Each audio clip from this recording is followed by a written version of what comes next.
कि हमारे पास जनरल कैसी होती है, ऐसा ही तो होता है, a r square a r cube up to a r की पावर n माइनस वन, है ना। अच्छा, अगर मेरे को यहाँ पर सम लिखना है, सम ऑफ किसका, एन टर्म ऑफ जीपी, तो एस एन का फार्मूला क्या होने वाला है, एस एन का जो फार्मूला हमारे पास बनेगा, ए टाइम्स आर की power n minus one upon में r minus one, where r हमारा क्या होना चाहिए, does not equal to one होना चाहिए। अगर मान लो इन केस, अगर सर मान लो आप कहोगे सर आर हमारा वन हो गया, तो एस एन को आप डिफाइन नहीं कर सकते हो, सम आप नहीं निकाल सकते हो। क्या मैं लिख दे रहा हूँ, नॉट डी। अगर आपका एन वन हो गया तो इनफाइनाइट हो जाएगा, अनडिफाइन हो जाएगा ना। इसलिए आर को हमारे पास क्या होना चाहिए, नॉन जीरो होना ही, मतलब वन तो नहीं हो सकता, ठीक। और आर हमारा जीरो भी नहीं हो सकता, ठीक है, जीपी में। और जीपी का कोई भी टर्म जीरो नहीं होता है, ठीक। क्यों नहीं होता, क्योंकि आर हमारा नॉन जीरो होता है। यहाँ पर एक पॉइंट और नोट कर लीजिए, इफ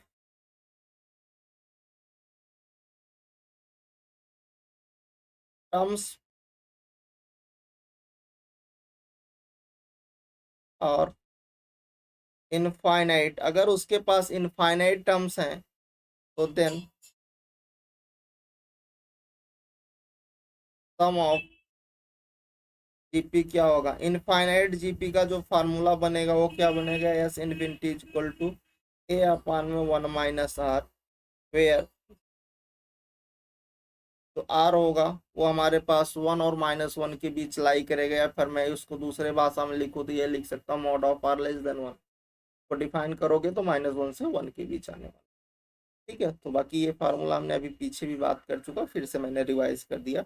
अब आते हैं क्वेश्चंस पर, इसी से रिलेटेड एक क्वेश्चन देख लेते हैं।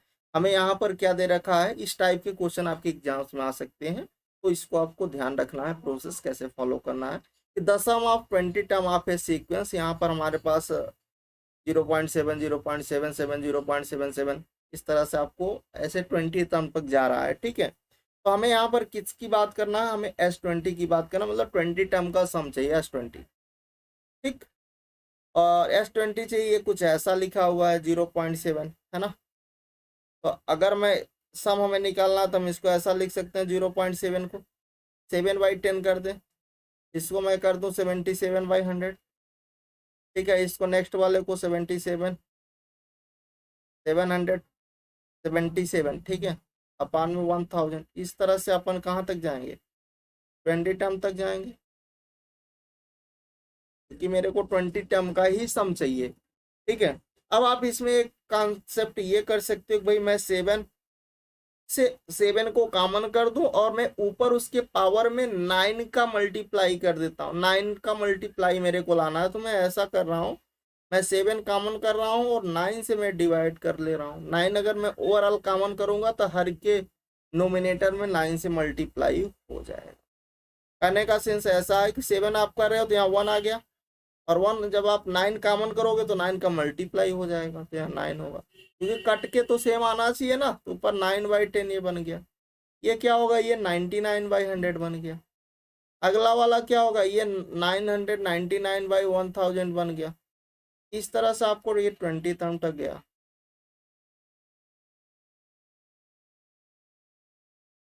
सही है।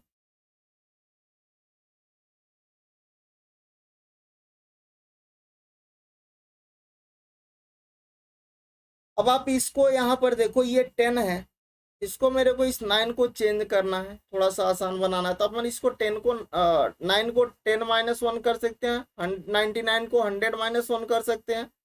तो देखिए यहाँ से ऐसा 7/9, 10-1/10, इसको मैं 100-1 अपान में 100, अगले वाले को 1000-1 अपान में 1000, अप टू कहाँ तक जाना है भाई, 20 टर्म तक,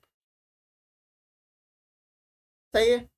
और आगे जब इसको आप सॉल्व कर रहे होंगे तो देखिए ये 7/9, अब आप डिवाइड कर दो 10 से, 100 से, सब में डिवाइड करोगे, देखो यहाँ पर 1 मिल गया, ये 1/10 बच गया, फिर ये 1 आ गया, फिर ये 1/100 बच गया, फिर अगला वाला ये 1 आ गया, माइनस ये 1/1000 बच गया। अब तो इस तरह से कहाँ तक जाना है, 20 टर्म तक जाना है।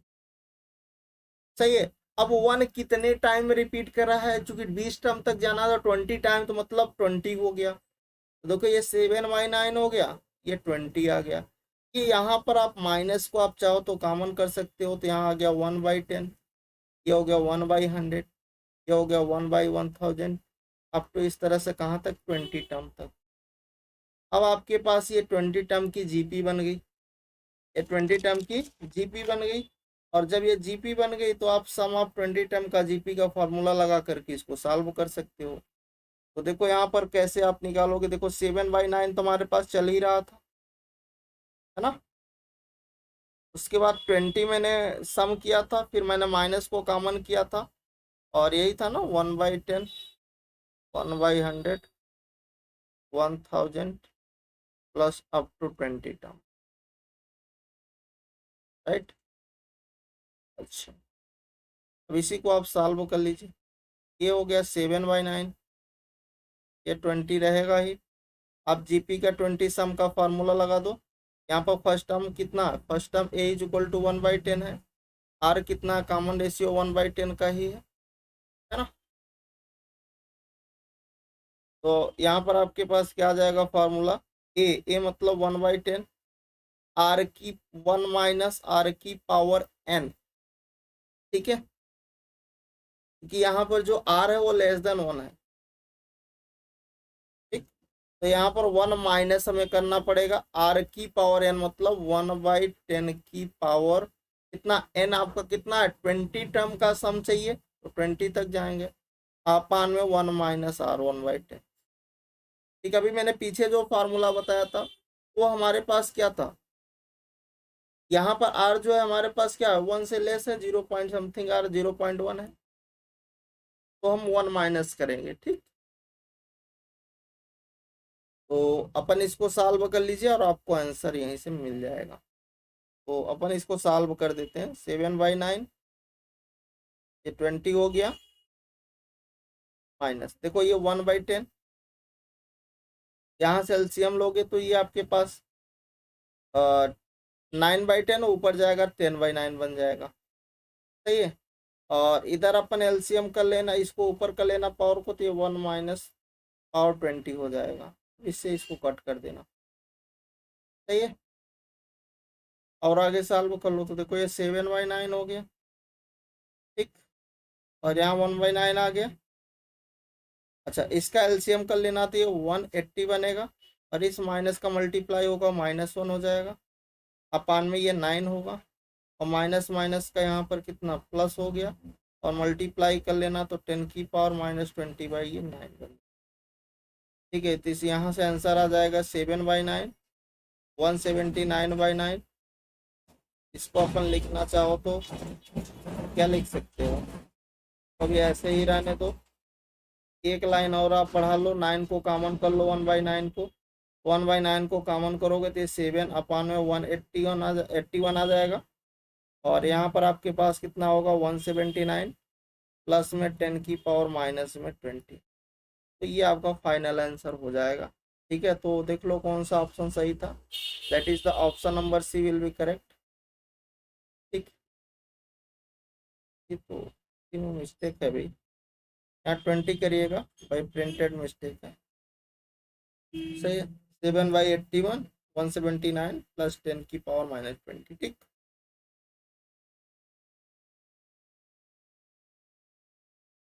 चले इसी तरह से नेक्स्ट क्वेश्चन से इसको भी आप सॉल्व कर सकते हो। तो देखिए इसको कैसे करना है, ये आपके पास है, तो इसको सेम प्रोसेस वही करना है भाई। मैं इसको 2/10 लिख सकता हूँ, इसको 22/100 कर सकता हूँ, इसको 222 अपान 1000 कर सकता हूँ। अब टू कहाँ तक मेरे को चाहिए, एन टर्म का सम चाहिए,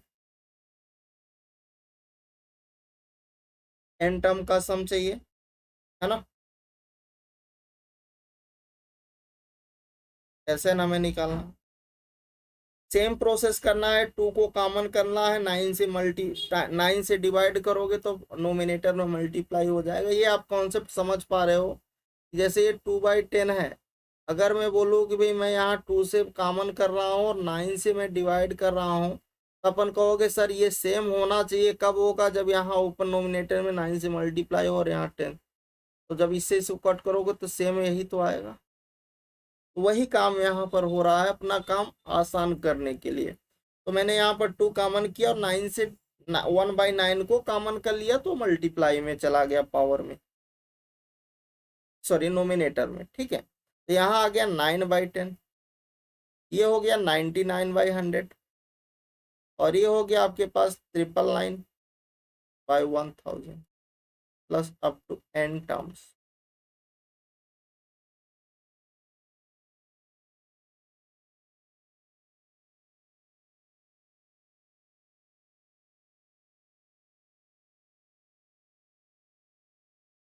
अब आगे आप इसको सॉल्व करोगे तो क्या होगा? सेम वही प्रोसेस फॉलो करना है। 2/9, यहाँ पर क्या होगा? 10 - 1/10, ये क्या होगा? 100 - 1/100, ये क्या होगा? 1000 - 1/1000 प्लस अप टू कहाँ तक जा रहे हो भाई? एन टर्म तक जा रहे हो, जा रहे हो ना। अब इसको डिवाइड कर लो, तो जब आप डिवाइड करोगे तो देखो यहाँ पर क्या होगा? ये 2/9 हो गया, यहाँ पर ये 1 हो गया -1/10, फिर 1 हो गया 1/100, फिर 1 हो गया 1/1000। इस तरह से आप कहाँ तक जा रहे हो? एन टर्म तक जा रहे हो। इस बार देखो यहाँ पर ये 1 कितने टाइम टोटल एन टर्म्स है? एन हो गया सम उसका। तो देखो ये 2/9 और इधर ये एन हो गया। बाकी जो बचा माइनस कॉमन कर लो, 1/10, 1/100, 1/1000 अप टू यहाँ पर कितने टर्म? एन टर्म्स का सम कर लो। सही है। अब आप ये जीपी बन गई, ये किस में बन गई? ये जीपी आपकी हो गई।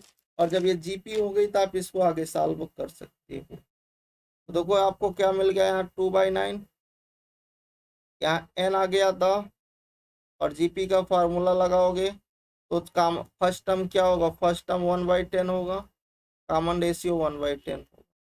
तो यहाँ पर भी होगा क्या? Same formula. क्या होगा? ए होगा तो ए 1/10 हो गया, 1 माइनस आर की पावर एन होगा, तो यहाँ पर 1/10 की पावर एन होगा, चूंकि टोटल एन टर्म्स हैं। अपान में 1 माइनस आर, तो 1 - 1/10। ठीक, अब आप इसको सॉल्व कर लो। देखो ये 2/9 हो गया, यहाँ ये एन ही था। देखो यहाँ से क्या होगा? ये 1/10 होगा, ऊपर जाएगा ये 10/9 होगा, और ये ब्रैकेट्स में क्या होगा? 1 - 10 की पावर में -n आ जाएगा। सही है, 2/9। और आगे सॉल्व कर लो, तो देखो ये n हो गया, यहाँ से इसको कट कर लो, ये 1/9 आ गया, यहाँ से ये 1 - 10 की पावर में माइनस है। ठीक, तो यहीं पर आपका ये आंसर हो जाता है। तो देख लो आपका सी वाला ऑप्शन सही होगा। 2/9, n - 1/9, 1 - 10 की पावर, यहाँ सी होना चाहिए, सी वाला। ठीक है, चलो हम लोग कुछ की पॉइंट्स देख लेते हैं कि इफ ईच टर्म अगर आपके पास जीपी में है, मतलब जीपी के हर टर्म आपके पास किस में है? हमारे पास कोई सीक्वेंस है और उसके सारे टर्म किस में है? जीपी में है। और अगर मैं उसमें किसी से भी मल्टीप्लाई, किसी नॉन जीरो टर्म से, किसी नॉन जीरो टर्म से चाहे अपन मल्टीप्लाई करें, चाहे अपन डिवाइड करें, यहाँ पर सी क्या है? कोई कांस्टेंट है, नॉन जीरो कांस्टेंट से चाहे अपन उसमें मल्टीप्लाई करें, चाहे अपन उसमें डिवाइड करें, जो हमारे पास रिजल्टिंग सीक्वेंस, जो हमारे पास नई सीक्वेंस बनेगी जीपी की, वो भी आल्सो जीपी में भी होगी, और उसका जो कॉमन रेशियो होगा वो भी सेम होगा, पहले का वाला का ही होगा, कॉमन रेशियो सेम होगा। ठीक है, नेक्स्ट पॉइंट है, अगला पॉइंट कि अगर हमारे पास ये जीपी है ए आर स्क्वायर इस तरह से, और एक दूसरी जीपी है ए डैश आर डैश स्क्वायर इस तरह से, और दोनों क्या है? अलग अलग दो जीपी है हमारे पास। अगर इन दोनों अलग अलग जीपीज का अगर मैं प्रोडक्ट करूं और चाहे अपन इसका डिवाइड करो एक जीपी का दूसरे जीपी के साथ, ठीक, तो जो हमारे पास यहाँ पर मिलेगा नया, जो हमारे पास रिजल्टिंग जीपी आएगी वो भी क्या होगी, आल्सो जीपी होगी। और जो उसका कॉमन रेशियो होने वाला है, जब आप प्रोडक्ट करोगे दोनों जीपी का तो जो कॉमन रेशियो आएगा आर आर डैश आएगा, और जब आप दोनों जीपी का डिवाइड कर रहे होगे तो जो कॉमन रेशियो आएगा वो ई आएगा, आर अपान में आर डैश, ठीक है, अगर फर्स्ट वाले जीपी से सेकंड वाले जीपी का डिवाइड कर रहे हो, ठीक। अगला पॉइंट से यहाँ पर कि इफ A1 A2 A3 आपके पास कोई ये डिफरेंट हमारे पास जीपीज है, जिसको जो टर्म है वो क्या है, सारे डिफरेंट है, A1 A3 A3 up to AN, ये किस में है, जीपी में है, और सारे के सारे जो टर्म है कैसे हैं, पॉजिटिव टर्म्स है, ठीक। तो अगर मैं उन सारे जो जीपीज हैं, जो जीपी के सारे टर्म है, अगर मैं उन सारे में लॉग ले लेता हूँ, log A1 log A2 log A3 इस तरह से ले लेता हूँ, तो ये पहले जो जीपी था अब वो किस में कन्वर्ट हो जाता है, वो एपी में कन्वर्ट हो जाता है, ठीक है। अच्छा, यहाँ पर दोनों तरह से कंडीशन होल्ड करती है कि अगर आपके पास log A1 log A2 log A3 up to AP में है तो A1 A2 A3 up to AN जो होगा वो जीपी में होगा। अगर A1 A2 A3 up to AN जो है वो आपके पास जीपी में है तो log A1 log A2 log A3 up to log AN जो होगा वो एपी में बन जाएगा, ठीक है। तो ये दोनों साइड से आपकी वर्क करेगी, ठीक। तो ये आपको पॉइंट आई होप क्लियर हो गया होगा।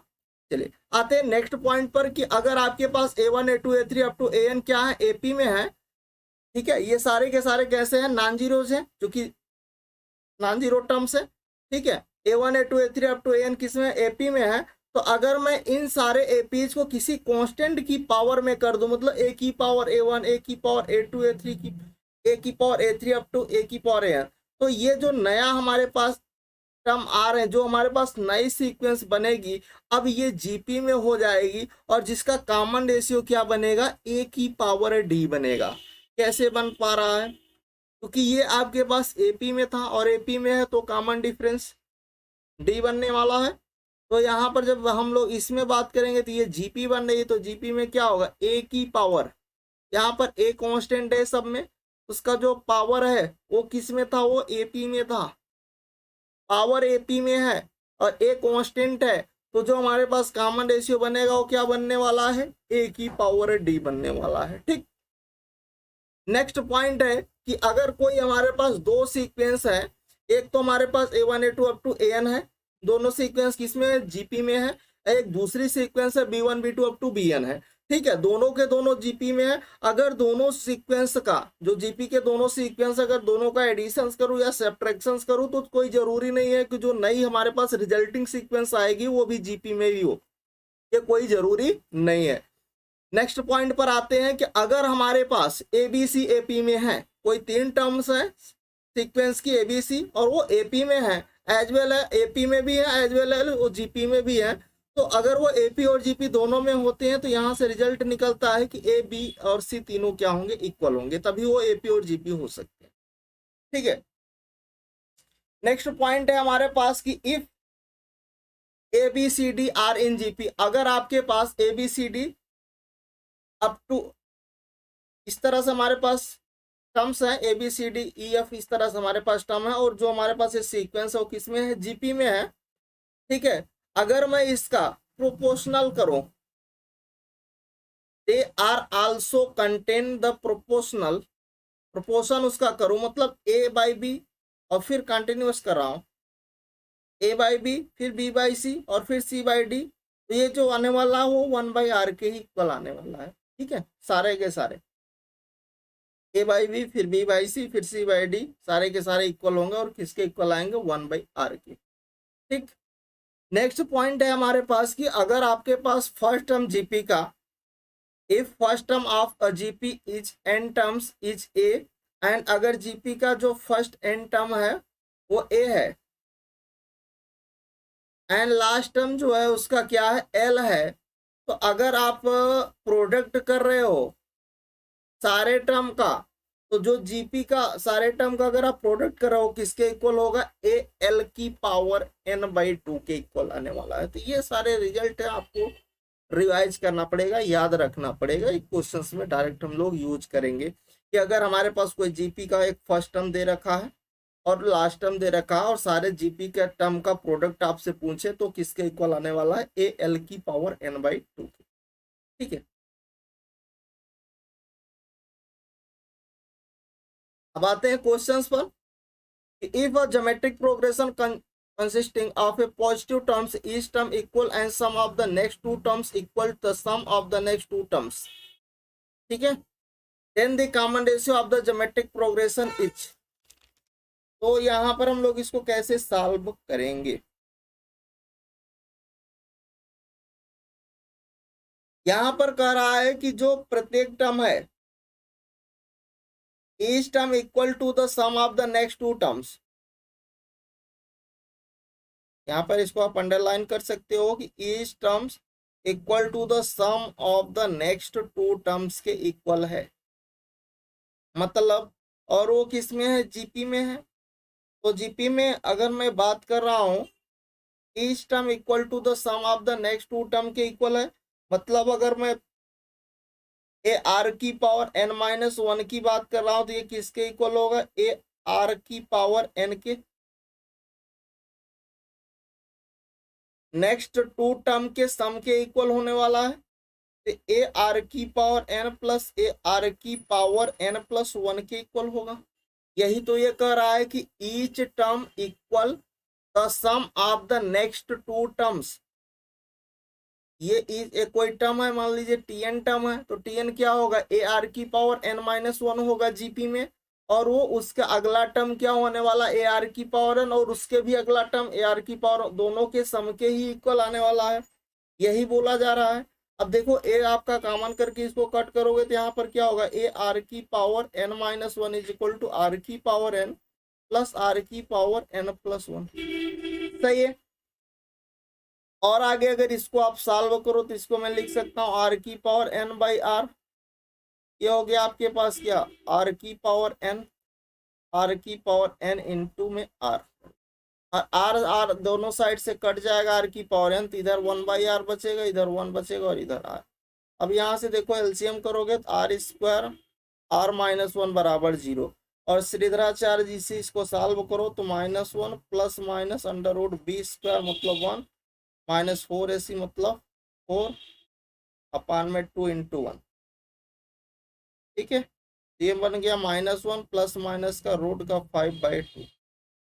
अच्छा, यहाँ पर आर की दो वैल्यूज आई, एक तो माइनस वन माइनस रूट 5/2, और एक हमारे पास आ गया आर कॉमन रेशियो जो है वो माइनस वन प्लस का रूट 5/2।